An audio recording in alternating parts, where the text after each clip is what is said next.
Okay, students, class 10.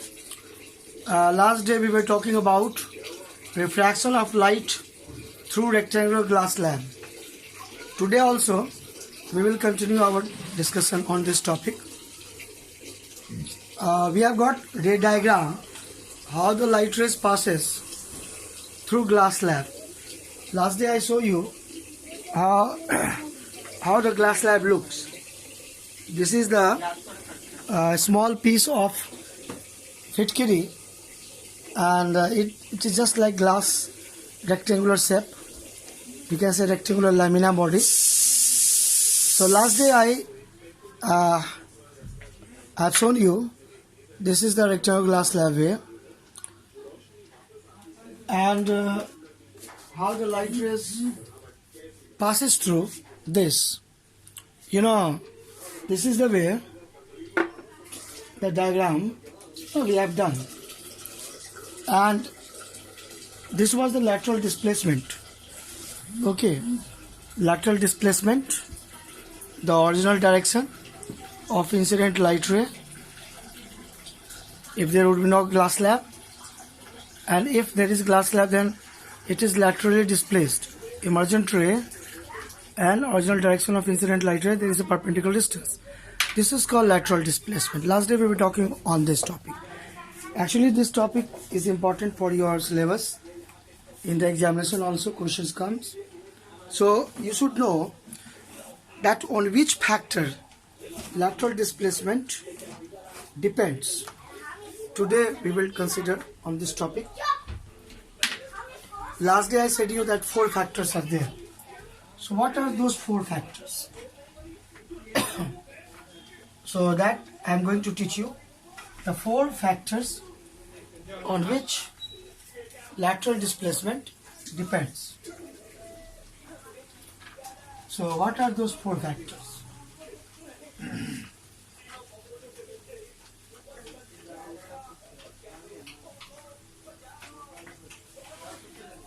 Okay, first factor last day we were talking was about thickness of the glass slab. What is the meaning thickness of the glass slab? Thickness of the glass slab means that experiment could be done in this way also and in this way also. But what the difference will be there? If the glass slab is put in this way, then we will get the thickness maybe here. This is the thickness. Okay. So the light ray inside the glass will travel this distance. But if you are putting like this, then the longer distance. So thickness will increase. So what will happen? What the effect will be there? There is a formula. Formula is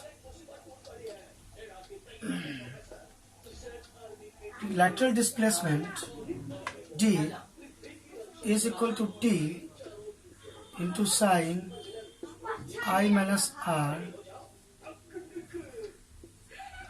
divided by cos R. Now you see this formula says that D proportional to T. That means lateral displacement, you can see here,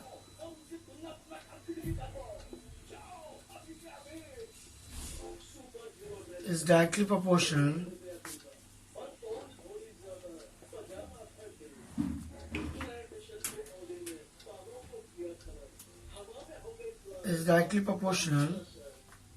okay, lateral displacement directly proportional to thickness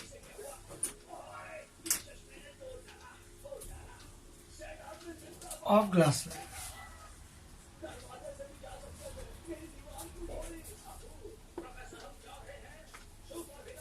Okay, to thickness of the glass slab. So from this formula, by experiment also we can decide the factors on which lateral displacement depends.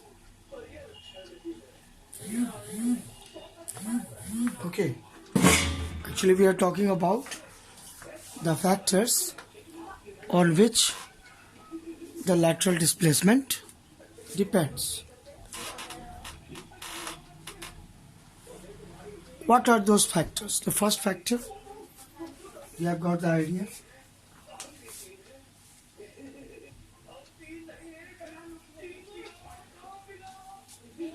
Factors on which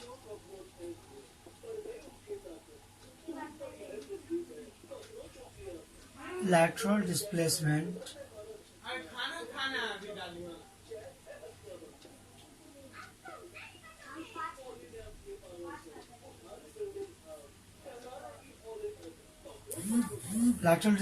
depends.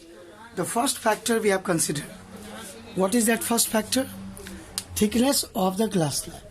You see thickness of the glass slab. This is the thickness. Formula you see.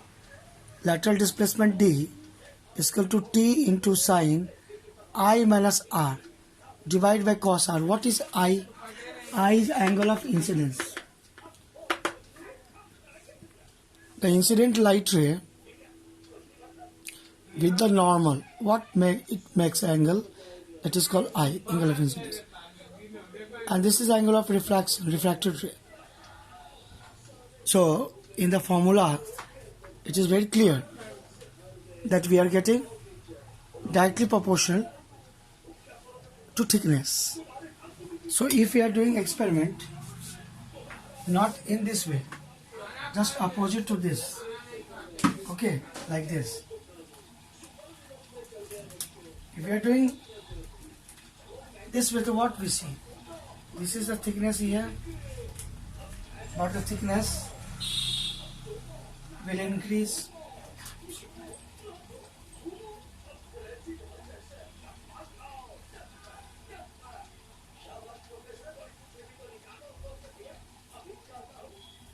So here, this lateral displacement also increases. This lateral displacement increases. If we are increasing, performing experiment, changing the thickness. This is the first factor. We have got the idea. Now what will be the second factor? Angle of incidence. More angle of incidence, more lateral displacement. Okay. So the second factor is also very much clear.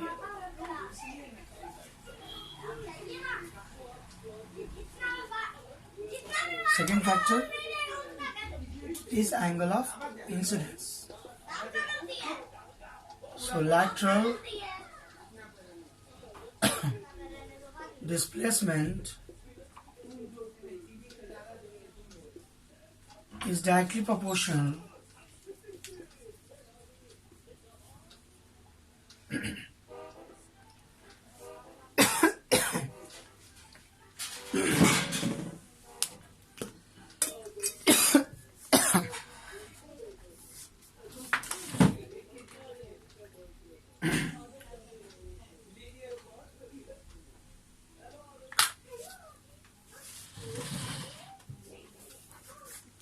let me drink some water. Lateral displacement is directly proportional to angle of incidence. To angle of incidence.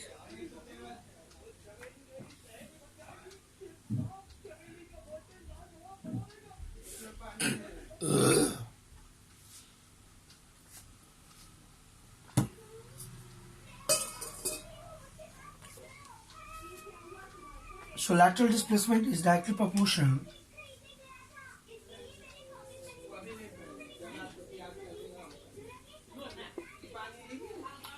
to angle of incidence.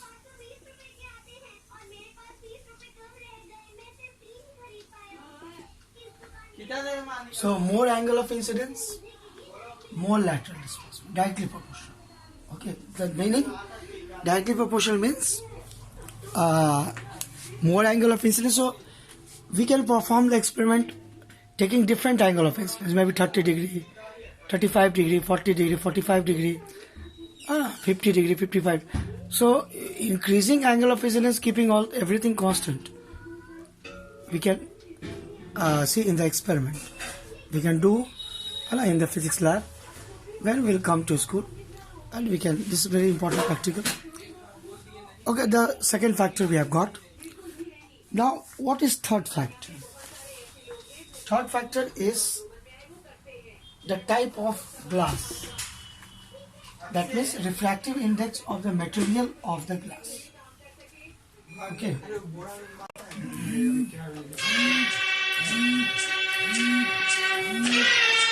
So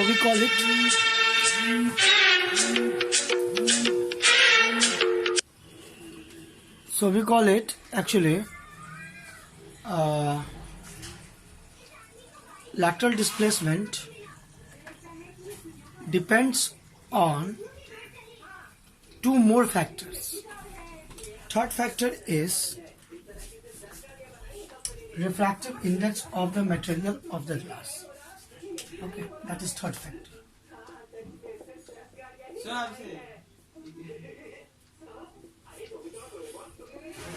Refractive index of material of the glass. More refractive index, then more lateral displacement. Actually, there are two types of glass: ground glass and flint glass. The ground glass has less refractive index.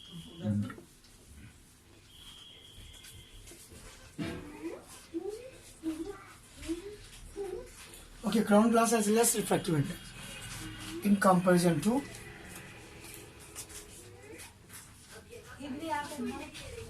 flint glass.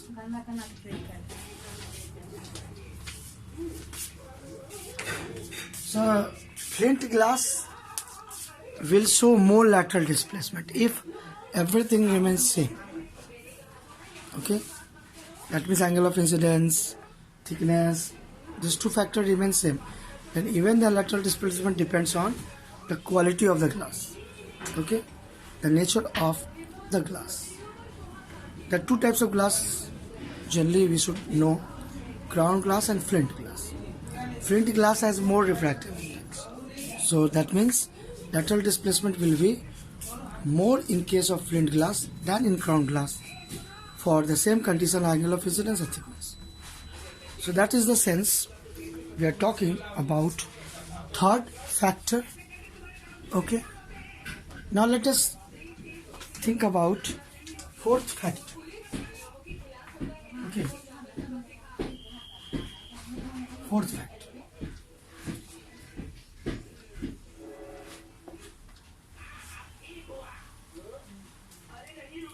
So what is fourth factor? Fourth factor is the color of light.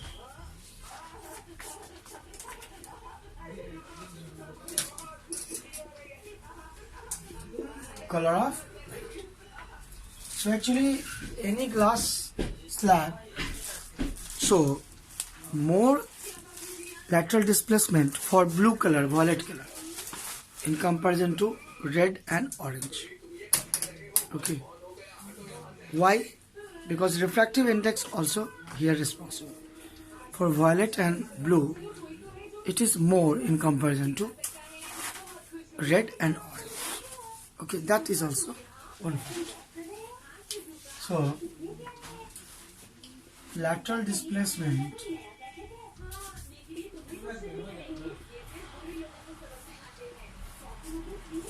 is more for violet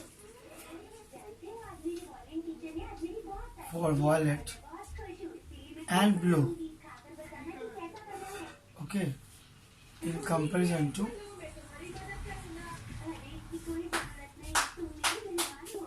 red and orange.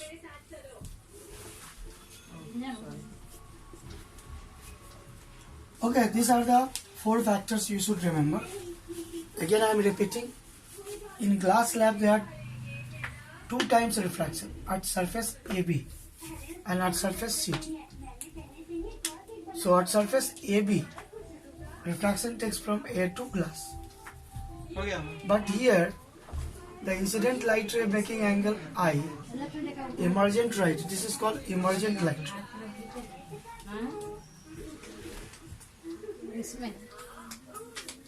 Angle of incidence is equal to angle of emergence.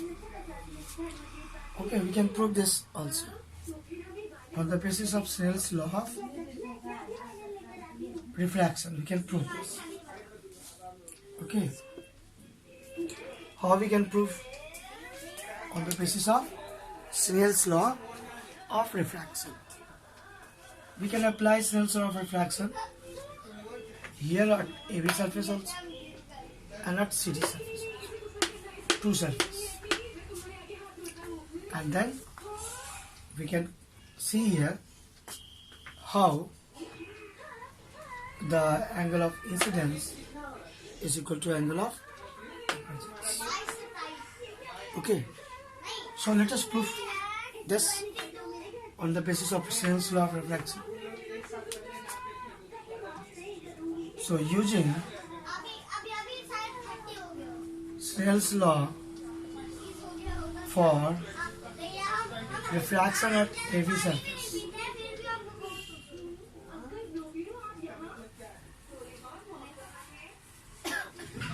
refraction at AB surface. So what will be there? Refractive index of glass with respect to air, because refraction is taking place in glass. So what will be there? Sin I by sin R.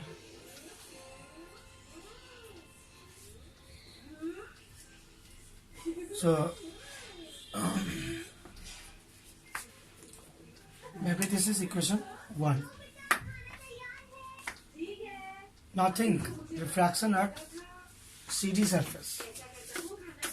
Okay, refraction at CD surface. So what will happen? Refraction at CD surface.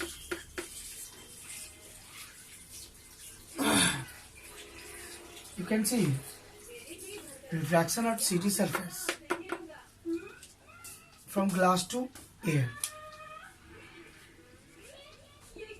So first medium is glass, second medium is air. So using Snell's law for refraction,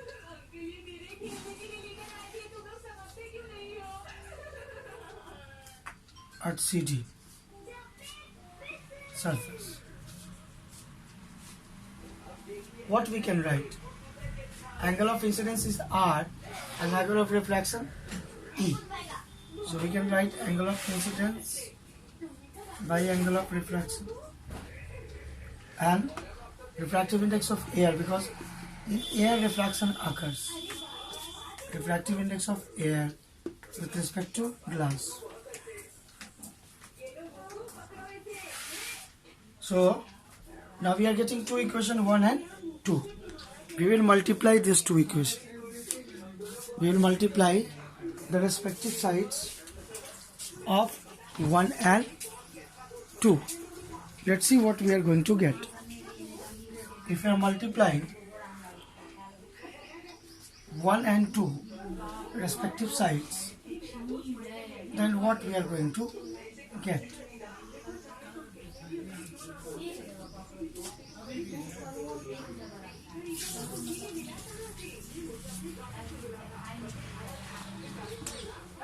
Multiplying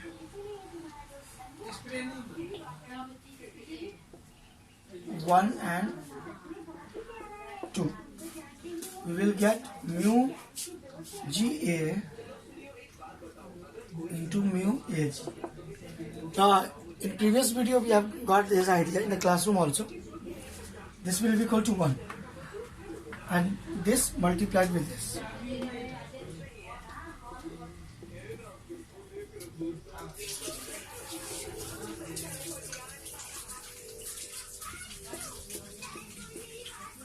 Sin R cancel. I by E.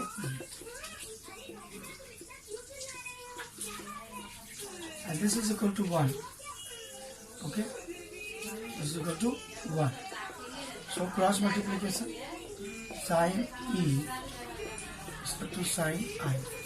That means angle E must be equal to angle I. Okay, that was our target, to understand lateral displacement through rectangular glass slab, and we have got this idea. So what we have learned, what is lateral displacement, and then we have learned how to use diagram, 2 times of refraction, factors on which lateral displacement depends, and also lastly to prove that angle of incidence is equal to angle of emergence. So everything important in this topic. This very important topic we have learned. So I hope that you persons enjoyed this video, and in the next video we will learn more about lens that also uses the refraction of light concept. Okay, students, thank you.